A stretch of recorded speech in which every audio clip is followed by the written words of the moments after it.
તમારી સેવાથી પ્રસન્ન થઈ.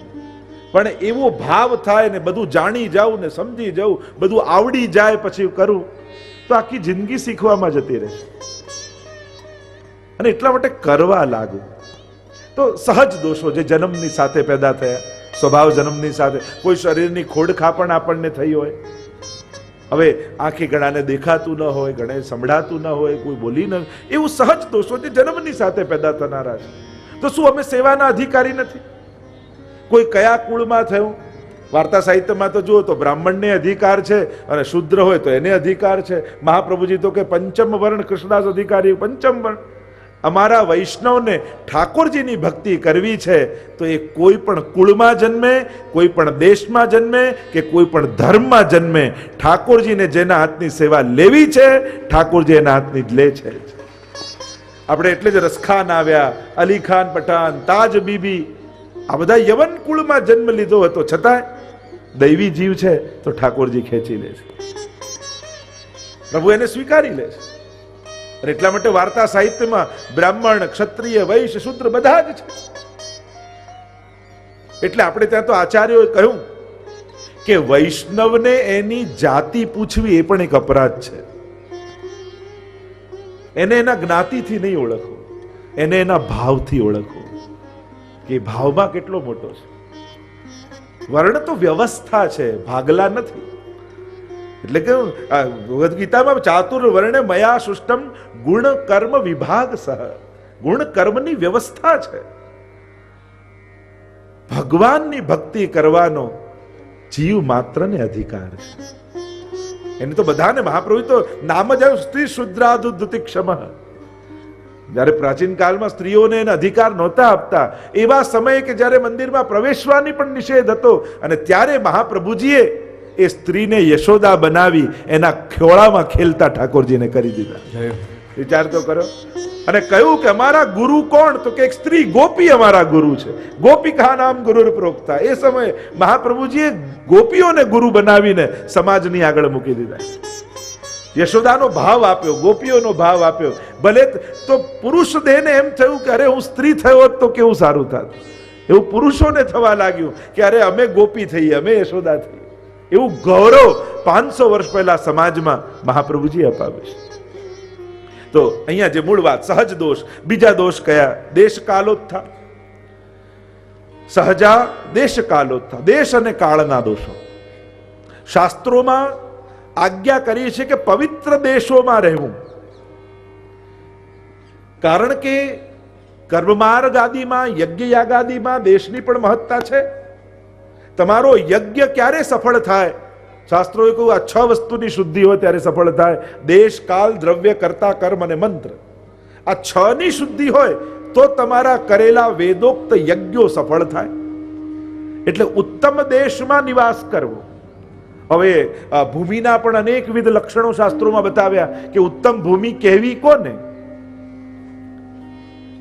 એની ચર્ચા આખી આપણે કૃષ્ણાશ્રયમાં કરીશું. કૃષ્ણાશ્રયમાં જે 6 પહેલા શ્લોક છે ને, એ આ 6 વસ્તુ જ્યારે હવે કલિયુગમાં નાશ પામવા આવી છે તો વૈષ્ણવે કોનો આશ્રય કરવો, એની ચર્ચા કૃષ્ણાશ્રયમાં છે.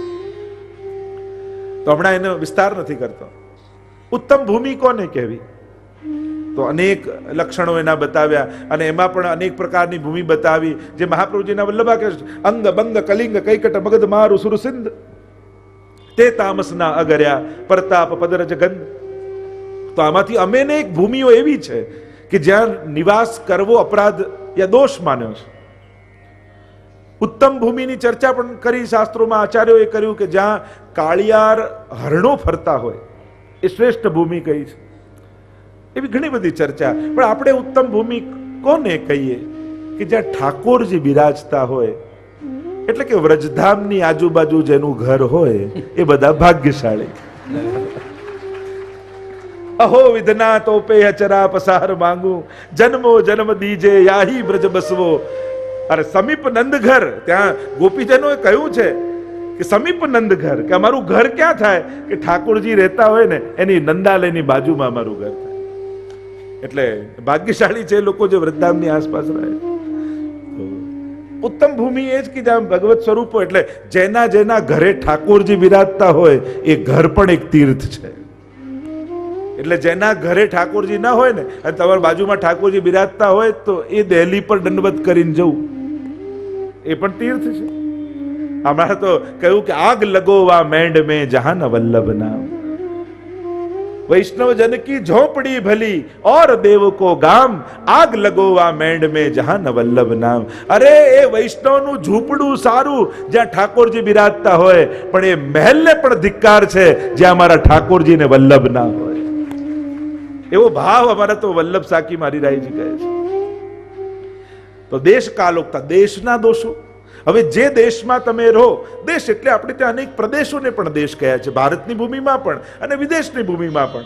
હવે એનો પ્રભાવ આપણા પર આવે જ.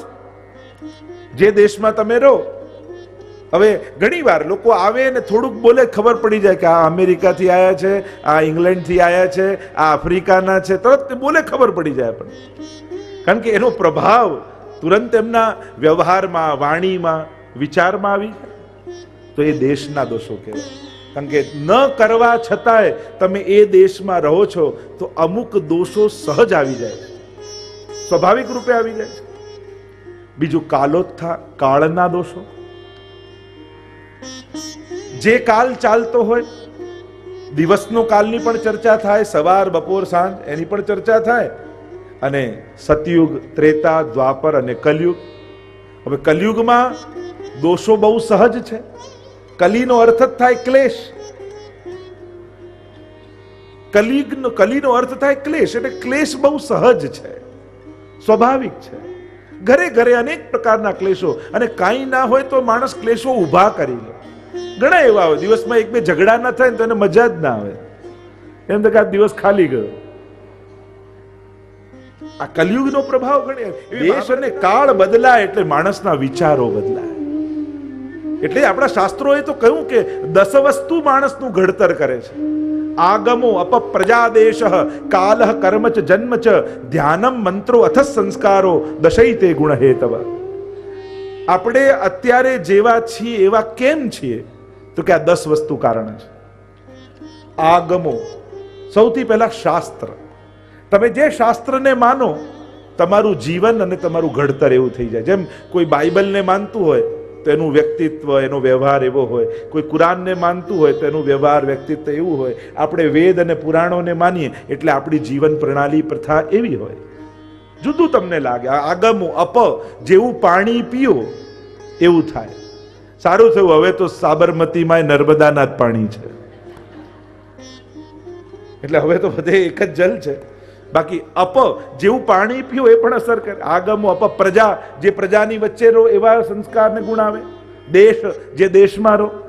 કાલ, જે કાળનો પ્રભાવ ચાલતો હોય. કર્મચ, જેવો ધંધો કરો એવો પણ વ્યક્તિત્વ પર પ્રભાવ આવે. ધ્યાનમ, જે વસ્તુનું વધારે વિચાર કરો એ પણ સ્વભાવ પર પ્રભાવ કરે. અને અથ સંસ્કારો, તમને જે સંસ્કાર આપવામાં આવ્યા હોય. આમ 10 વસ્તુ માણસનું ઘડતર કરે છે. તો દેશ કાલોત્થા, જે કાળ ચાલી રહ્યો છે કલયુગનો, અને કલયુગનો પ્રભાવ સહજ જોઈ શકાય છે. માણસ જ્યારે પણ સારું કરવા જાય તો કંઈ ને કંઈ વિક્ષેપ આવે. ઘણા લોકો પૂછે ને કે આ બધા સજ્જન વ્યક્તિ દુઃખી થાય ને દુર્જનો મજા કેમ કરે છે? કારણ કે દુર્જન છે. એટલે જે લાગણી વાળો હોય એ બીજાનું દુઃખ પણ ન જોઈ શકે, પણ જેની વૃત્તિ જ દુર્જનની છે. અને એમે તમે શાસ્ત્રોમાં ક્યાંય જોયું કે કોઈ પણ મોટો અસુર કે રાક્ષસ દુબળો, પાતળો, ગરીબ હોય? એવું કોઈ શાસ્ત્રમાં અસુરોનો ઉલ્લેખ સાંભળે કે બિચારો એક અસુર હતો ને એવો દુબળો, પાતળો ને ગરીબ, બિચારાને 2 ટંક ખાવાના ફાફા હતા? આવું કોઈ અસુરની કથા સાંભળી? તો જરૂરી નથી. આપણે કેવલ ધનથી જ કોઈનું સુખ દુઃખ માપી લઈએ પણ ઠીક નથી. હા, પુણ્યો જેના હશે એને સુખ મળશે જ. જ્યાં જ્યાં પુણ્યો ભેગા કર્યા હશે ભગવાન એને સુખી કરવાના જ છે ને, હોવું જ જોઈએ. અને હરિજન કો બડો ધન હરિનામ, હરિનામે તરવું, હરિનામે સુખી રહેવું. તો જે મૂળ ચર્ચા કરી રહ્યા છે દેશ કાળના, કલયુગના જે દોષો અને એના લક્ષણો બતાવવામાં આવ્યા છે. અને ભાગવતજીમાં પણ જે ચર્ચા કરવામાં આવી કલયુગની, ખૂબ વિસ્તારથી ચર્ચા કરી છે. કલયુગના લક્ષણ કેવા હોય એની આખી ચર્ચા કરી છે. તો દેશ કાલોત્થા લોકવેદ નિરૂપિતા, જે લોકમાં એટલે કે શાસ્ત્રોમાં અને વેદોમાં જે બતાવવામાં આવ્યા છે, શાસ્ત્રોમાં અનેક વસ્તુ દોષરૂપ કહી છે, લોકવેદ નિરૂપિતા. હવે જો તમે વિચાર કરો તો નિર્ણય સિંધુ અને ધર્મ સિંધુ આ હિન્દુ ધર્મના ગ્રંથો છે. એમાં સવારે ઉઠવાથી લઈ રાતના સૂઈ જવા સુધીના નિયમો આપ્યા છે, અને જો આ નિયમો ન પાળો તો એને અપરાધ કહ્યું છે. હવે જો ખરેખર તમે ચાર્ટ એનો કરીને એ પ્રમાણે રહેવા જાઓ ને તો તમારી સવાર રાત સુધી ચાલે. જો એ બધા નિયમો કરવા જાઓ તો જીવવું તમને એમ લાગે કઈ રીતે રહેવું. આ મોટા મોટા શહેરોમાં નાનકડા ફ્લેટોમાં 2 BHK 1 BHK માં રહેનારો જીવ વેદો અને શાસ્ત્રોના નિયમો પાળે કઈ રીતે? હવે દોષો છે તો શું અમે સેવા કરવાના અધિકારી નથી? અહીંયા આશ્વાસન મળે છે કે ના, બ્રહ્મ સમન લીધું છે ને તો કદાચ આ દોષો થતા હશે તોય ઠાકોરજી તમને સેવાનો અધિકાર આપશે. ઘણી વાર કુવાનું પણ એમ થાય કે કુવાનું જલ પણ હવે બધે લાવવું ક્યાં? હવે નથી તો શું સેવા નહીં કરવાની? મહાપ્રભુજી તો આજ્ઞા કરે છે, અત્યાગ્રહ પ્રવેશે પરપીડાદિ સંભવે સેવા તક્તવ્ય. કોઈ પણ વસ્તુનો અત્યાગ્રહ ન કરતા સેવામાં. કારણ કે ઠાકોરજી કરતા કોઈ વસ્તુની પ્રધાનતા થઈ જાય પછી તમે ભગવાન કરતા એ વસ્તુને મોટી માની લીધી. કારણ કે વસ્તુ નથી તો ભગવાન નહીં, આવું જો માનો તો ભગવાન કરતા વસ્તુને મોટી માની તમે. આ તો અપરાધ કહેવાય. તો લોકવેદ નિરૂપિતા, શાસ્ત્રોએ અમુક અપરાધો કયા છે, એ જો થાય છે તો પણ સેવામાં આડે નહીં આવે. અને કહ્યું છેલ્લે સંયોગ જા સ્પર્શ જા, સંયોગ જ દોષો, ઘણા બધાના સંયોગથી થતા દોષો. એનું પણ વ્યાખ્યાકારોએ ટીકાકારોએ અનેક ચર્ચા કરી છે. એટલે કે સમજપૂર્વક બુદ્ધિપૂર્વક થતા દોષો. માણસ જાણે કે અપરાધ છે છતાં એનાથી થાય એવા અનેક દોષો. અને છેલ્લે કહ્યું સ્પર્શ જા, સ્પર્શ જ દોષો. એટલે જ આપણે ત્યાં અપરસ આદિ આપણે પાળીએ છીએ.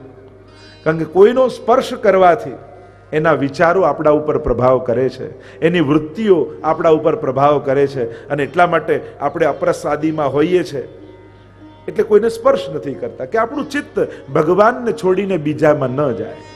નહીં અડવું એ કોઈ આપણે ત્યાં ઊંચા નીચા માનવાનો ભાવ નથી કે અમે કંઈ ઊંચા અને તમે નીચા, આવો ગેરસમજ નહીં કેળવવી.